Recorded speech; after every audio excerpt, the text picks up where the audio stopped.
আমি ত্ৰিকোণমিতিক অনুপাতৰ বিষয়ে আমি আজি আলোচনা কৰিম।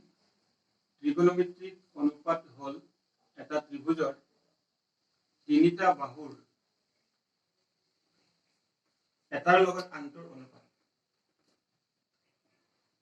ধৰা হল ABC এটা সমকোণী ত্ৰিভুজ যত বি কোণ সমকোণ। যদি এ কোণ সাপেক্ষে AB বাহুটো ভূমি হব, BC বাহুটো লম্ব আৰু AC অতিভুজ যাক আমি H বুলি লিখো। H for hypotenuse, B for base and P for perpendicular.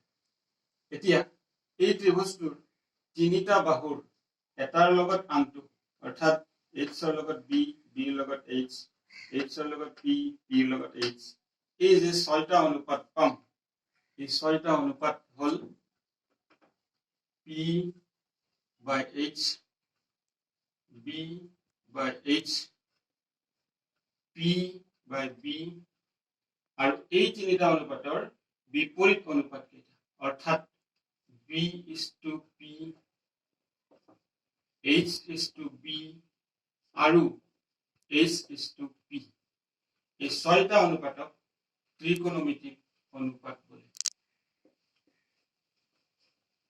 ত্ৰিকোণমিতিক অনুপাত বোলে। এতিয়া আমি সাধাৰণতে ত্ৰিকোণমিতি বুলি ক'লে সাইন, কস, টেন এই শব্দবোৰ চিনি পাওঁ। এই সাইন, কস আৰু টেন এনেকুৱা শব্দবোৰ আমাৰ জন্ম হৈছে এই ত্ৰিভুজটোৰ পৰাই আৰু এই অনুপাতবোৰৰ পৰাই। যদি আমি এই ত্ৰিভুজটোৰ এ কোণ সাপেক্ষে P by H অৰ্থাৎ P মানে লম্ব আৰু H মানে অতিভুজ, লম্ব আৰু অতিভুজৰ যি অনুপাত এই অনুপাতটোক এই কোণটোৰ সাইন বুলি কোৱা হয় অৰ্থাৎ সাইন A। সাইন A মানে হল এই কোণৰ সাইন আৰু এই কোণৰ সাইন পাবলৈ হলে এই ত্ৰিভুজটোৰ লম্ব আৰু অতিভুজৰ অনুপাত ল'ব লাগিব। সেইদৰে দ্বিতীয় অনুপাত B আৰু H অৰ্থাৎ B by H, এই অনুপাতটো B মানে ভূমি আৰু H মানে অতিভুজ। ভূমি আৰু অতিভুজৰ যি অনুপাত সেই অনুপাতটোক এই কোণটোৰ কোসাইন বুলি কোৱা হয় আৰু তাক শৰ্ট ফৰ্ম কৰি লিখা হয় cos A।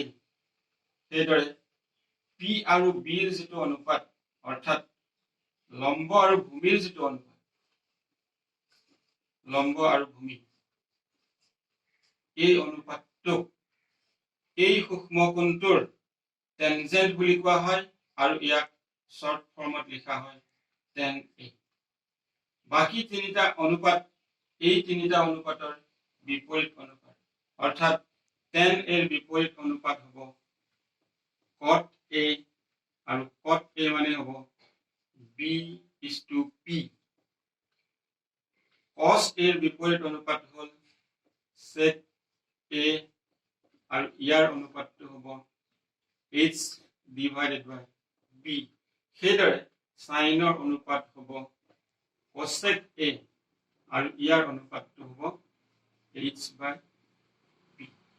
গতিকে এই ছয়টা ত্ৰিকোণমিতিক অনুপাত আমি ত্ৰিকোণমিতি অধ্যয়ন কৰিবলৈ হলে প্ৰথমতে ভালদৰে জানিব লাগিব আৰু ইয়াৰ পৰা বিভিন্ন ত্ৰিকোণমিতিক অভেদসমূহ আমি পিছৰ ক্লাছত আলোচনা কৰিম।